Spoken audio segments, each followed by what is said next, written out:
안녕하세요. 신영일 교수입니다.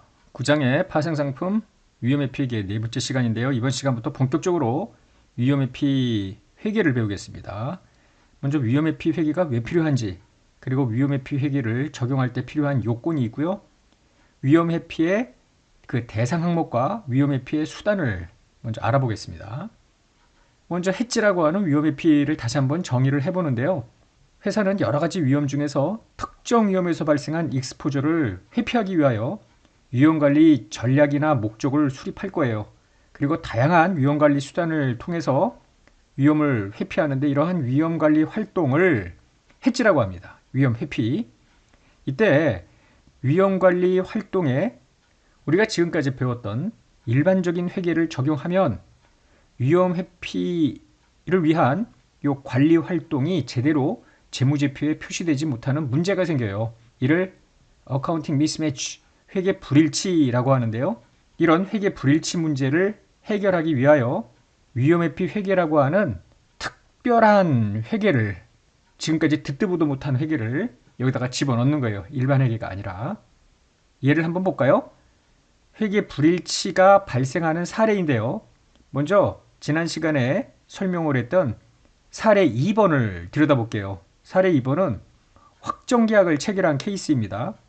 그리고 확정계약의 가격변동 위험을 회피하기 위해서 선매도계약 등의 위험회피 수단을 동원을 하는데요.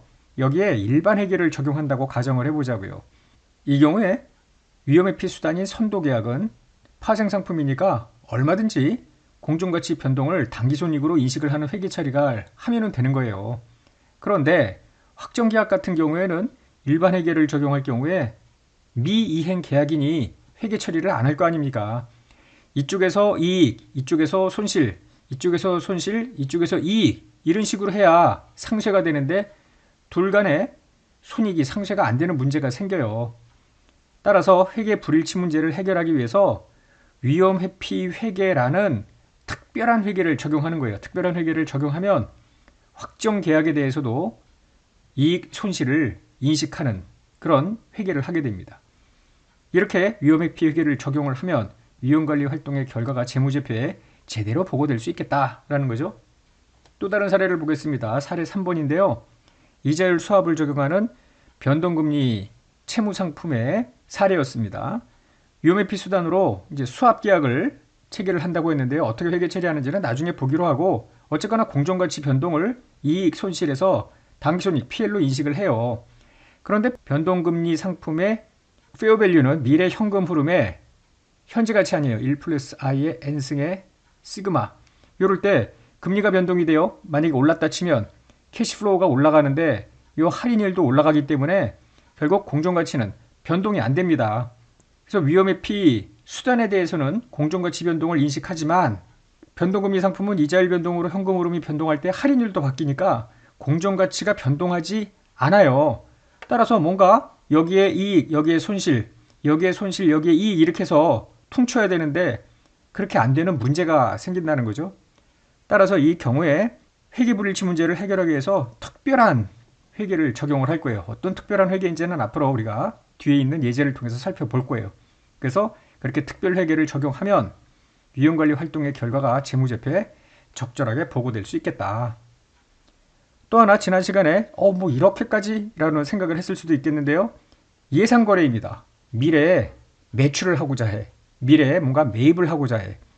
그런데 미래 매입 매출로 인해서 현금 유출이 더 많아지거나 유입이 줄어들거나 이런 것들을 회피하기 위해서 위험회피 수단을 강구를 할 수가 있겠는데요. 위험회피 수단은 파생상품이기 때문에 얼마든지 공정가치 평가가 가능해요. 그런데 미래에 있을 예상거래에 대해서 회계 처리를 한다? 일반 회계를 적용할 때 상상도 못하는 일 아닙니까? 회계 처리 대상이 아니잖아요. 따라서 이 경우에도 회계 불일치 문제가 생겨요. 이 문제를 해결하기 위해서 위험회피 회계라는 특별한 회계를 또 적용할 거란 말이죠. 이렇게 특별한 회계 어떻게 하냐고요? 궁금하시죠? 다음 시간 이후에 계속해서 회계 처리를 우리가 배울 겁니다. 이 위험회피 회계라는 특별한 회계를 적용하면 위험관리 활동의 결과가 재무제표에 적절하게 보고될 수 있겠다라는 거예요. 회사가 다양한 위험 관리 활동을 하기 위해서 위험회피 수단을 동원을 할 텐데요. 이들을 재무제표에 적절하게 보고를 하기 위해서 위험회피 회계를 적용한다고 했습니다. 그런데 이 적용은 무조건 해야 되는 게 아니에요. 기업이 알아서 적용할 수도 있고 하지 않을 수도 있겠습니다. 더 나아가서 선택을 한다고 해서 무조건 위험회피 회계를 적용할 수 있는 것도 아닙니다.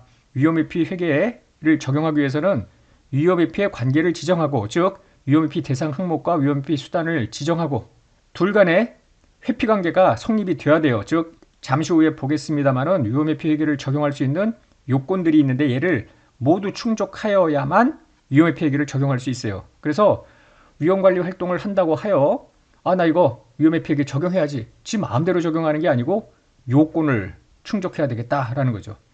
더 나아가서 설령 요건을 충족하더라도 회사가 굳이 이번에 안 할래, 위험회피 회계를 적용하지 않을 수도 있어요.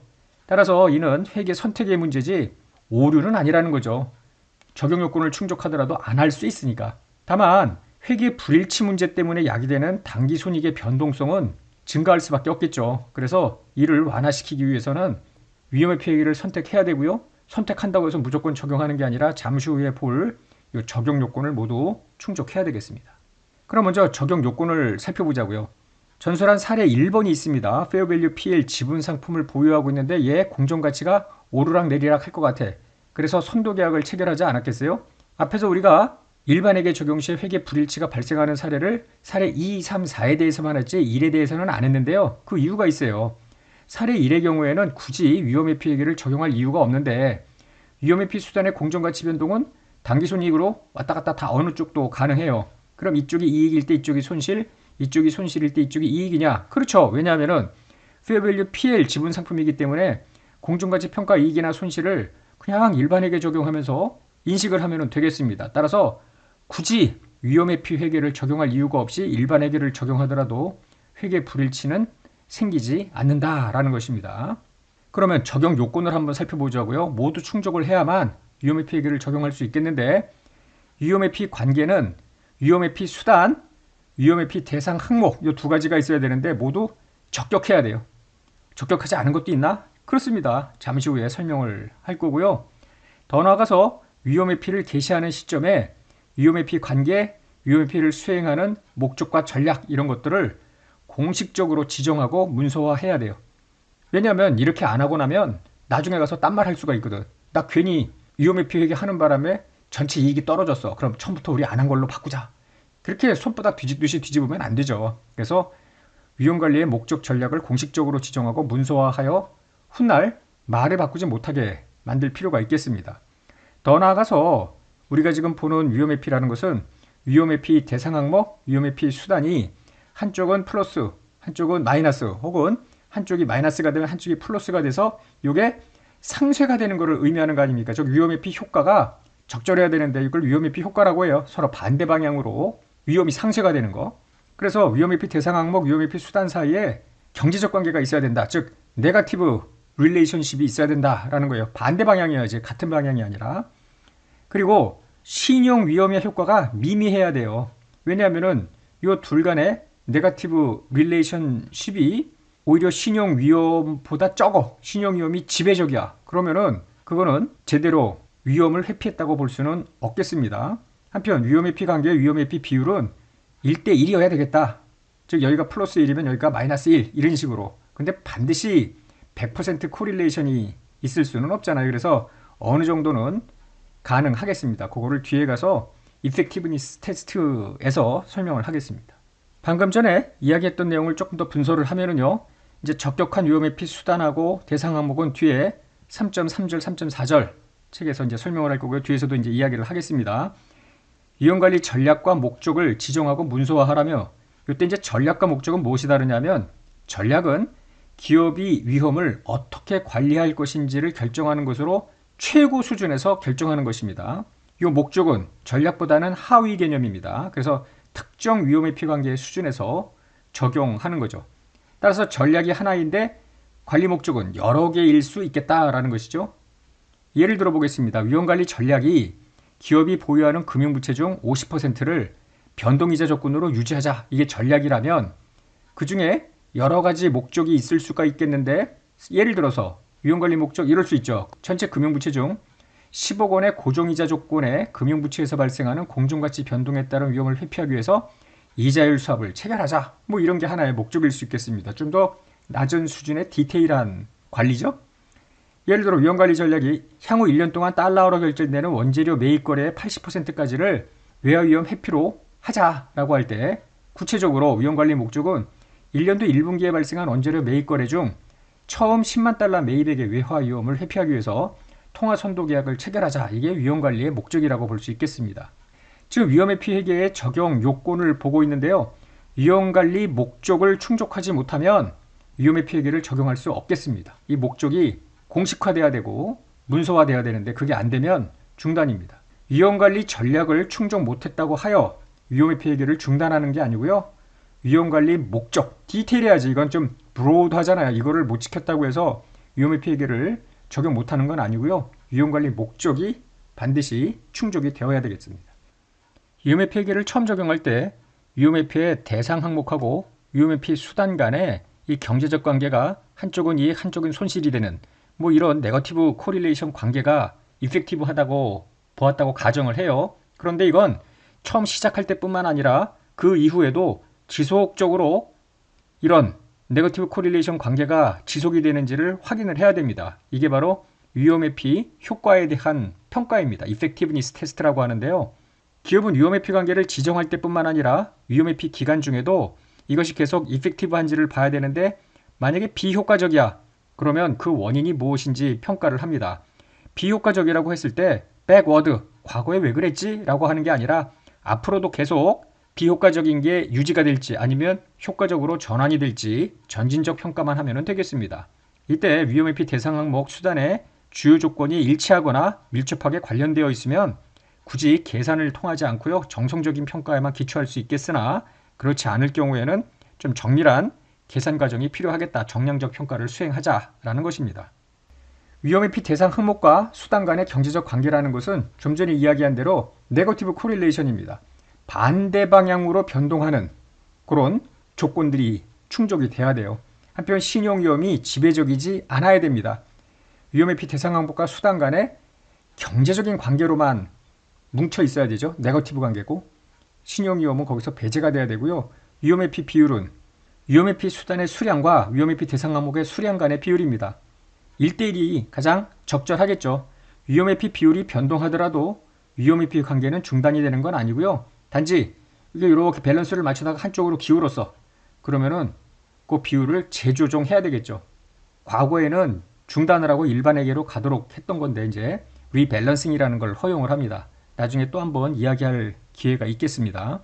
책으로 복습을 하실 때 이 위험회피 효과의 지속적 평가 재조정해서 위험회피 회계를 계속 적용하자, 재조정하자, 아니다, 중단하자 이런 의사결정 과정의 플로우 차트를 한번 보시기 바랍니다. 교재로는 3.3절인데요. 이제 위험회피 대상 항목을 좀 더 구체적으로 생각을 해보자고요. 위험회피 대상 항목이 될 수 있는 건 이미 장부에 인식한 자산과 부채, 당연히 되죠. 장부에 인식하지 않은, 왜냐하면 미행 계약이기 때문에 확정 계약 같은 경우는 인식은 안 되겠습니다만 이미 앞에 사례에서 보았듯이 위험회피 대상 항목이 됩니다. 더 나아가서 미래의 발생 가능성이 매우 큰 예상 거래도 위험회피 대상 항목이 될 수 있겠습니다. 해외사 합장 순투자도 IFRS에서 위험회피 대상 항목으로 보고 있는데요. 맨 마지막 파트에 가서 보겠습니다. 이럴 경우에 지금 요 네 가지 위험회피 대상 항목이 있는데요. 위험회피 종류는 크게 공정가치 위험회피와 현금흐름 위험회피로 나뉘게 됩니다. 이때 공정가치 변동 위험을 나는 회피하고자 해. 현금 흐름의 위험을 회피하고자 해. 이거는 회사가 알아서 결정하는 거죠. 어느 한 항목에 대해서 둘을 동시에 회피할 수는 없는 거예요. 공정가치만, 현금 흐름만 위험회피가 가능한 겁니다. 이때 인식된 자산이나 부채는 공정가치 위험회피 또는 현금 흐름 위험회피가 모두 적용될 수가 있어요. 그런데 인식되지 않은 확정계약에 대해서는 공정가치 위험회피만 가능합니다. 그 이유는 확정계약이라는 것이 이미 고정된 확정된 가격으로 어떤 자산을 사거나 팔거나 하는 계약이 될 텐데요. 가격이 확정이 되어 있다는 이야기는 시가가 변동이 될 때 그것만큼 가격 변동 위험에 노출이 된다. 즉 공정가치 위험에 노출이 된다는 것이기 때문에 인식되지 않은 확정계약은 현금으로 위험회피가 아니라 공정가치 위험회피로만 분류가 돼요. 그런데 만약에 확정계약이 외화 베이스야. 그러면 외화의 현금 흐름은 확정이 되어 있으나 이걸 원화로 된 기능통화 금액은 환율에 따라서 바뀔 수 있잖아요. 따라서 외화 확정 계약은 공정가치 위험 회피뿐만 아니라 현금 흐름 위험 회피도 기업이 선택할 수 있겠습니다. 한편 미래에 발생할 예상 거래야 공정가치 위험 회피가 들어갈 수가 없죠. 이거는 미래 현금 유출입의 변동성을 제어하는 것이기 때문에 현금 흐름 위험 회피만 해당이 됩니다. 위험 회피 대상으로 지정이 되려면 일단 공정가치를 신뢰성 있게 측정할 수 있어야 돼요. 여기 회피 대상이 있고 회피 수단이 있는데 둘 다 공정가치 평가를 해야 될 거 아닙니까? 그러니까 공정가치를 신뢰성 있게 측정할 수 있으면 얘는 위험회피 대상 항목으로 지정할 수 없죠. 그런 관점에서 위험회피 대상 항목으로 지정할 수 없는 항목이 있는데요. 사업 결합을 하기로 확정계약을 체결을 해. 물건을 하나 사는 확정계약이 아니라 우리 합병하자라는 확정계약은 비즈니스 리스크고요. 이는 별도로 식별하고 측정하는 것이 불가능하기 때문에 공정가치 측정이 안 되죠. 따라서 위험회피 대상 항목이 될 수가 없겠습니다. 지분법 적용 투자주식이나 종속기업 투자주식도 공정가치 변동을 측정하지는 않잖아요. 따라서 이런 것들은 위험회피 대상 항목으로 지정하지는 않습니다. 그러면 적격한 위험회피 수단은 뭔가? 위험회피 대상 항목이 있었고요. 위험회피 수단이 있어야 되는데 얘의 공정가치 변동, 얘의 공정가치 변동이 서로 반대 방향이어야 되니까 당연히 이 수단도 공정가치 변동을 단기손익으로 인식하는 항목이어야 합니다. 그래서 페어밸류 PL 항목이어야 된다고 하는데 보통 위험회피 수단은 파생상품이겠으나 비파생 금융상품도 만약에 페어밸류 PL 항목이라면 오케이 지정 가능하다라는 거예요. 한편 비파생 금융상품이 페어밸류 PL 항목이 아니더라도 이게 화폐성 항목이라면 외화위험, 즉 환율변동 위험을 회피하기 위한 그 부분에 한해서는 위험회피 수단으로 지정이 가능하다는 것입니다. 한편 외화위험회피 말고 다른 위험회피에 대해서 페어밸류 PL 비파생 금융자산 부채를 위험회피 수단으로 지정한다면 그 비파생 금융상품 자산이나 부채 전체 혹은 30%, 50% 이렇게 비례적인 부분만 위험회피 수단으로 지정할 수 있겠다. 왜냐하면 환율변동 위험이 아닌 나머지 부분의 특정 위험으로부터 발생하는 위험의 어떤 공정가치 변동을 분리해내서 식별하기 어렵기 때문에 그래요. 자, 다음은 위험회피 수단으로 지정할 수 없는 경우입니다. 옵션의 경우에 매도 옵션은 안 된다는 거예요. 매도 옵션은 이미 옵션 재무관리 시간에 배웠겠습니다만은 매수 옵션, 매도 옵션으로 나눌 수가 있겠는데 매도 옵션자는 본인이 부담하는 위험이 무한대까지 갈 수 있는 거 아닙니까? 따라서 위험회피 수단의 성격에 맞지 않는다라는 거죠. 따라서 매도 옵션은 지정할 수 없다. 페어밸류 PL 항목으로 지정한 금융부채가 있을 수 있는데요. 공정가치 변동을 단기손익 항목으로 인식은 하나 문제는 뭐냐면 페어밸류 PL 항목으로 지정한 금융부채의 신용변동 때문에 발생하는 공정가치 변동은 단기손익이 아니라 OCI로 인식합니다. 위험회피 수단은 공정가치 변동을 PL로 인식해야 되는 게 기본 조건입니다. 따라서 지정 불가한 거고요. 같은 이유로 페어밸류 OCI로 분류하는 채무상품이라든지 페어밸류 OCI로 선택하는 지분상품도 역시 위험회피 수단이 안 됩니다. 더 나아가서 위험회피 수단 파생상품인데 파생상품은 독립된 파생상품이지 분리하지 않는 복합계약에 내재된 파생상품은 자격이 안 되는 거고요. 당연히 지분상품도 안 됩니다. 위험회피 수단은 자산과 부채 중 하나가 위험회피 수단이 되는 것이고요. 자산에서 부채를 뺀 자녀 개념인 자녀지분 개념인 자기지분 상품은 애초에 위험회피 수단이 될 수가 없겠습니다. 자, 오늘 강의 여기서 마치고요. 다음 시간부터 이제 공정가치 위험회피 회계, 그 후에 현금 흐름 위험회피 회계, 본격적인 회계 처리로 들어갑니다.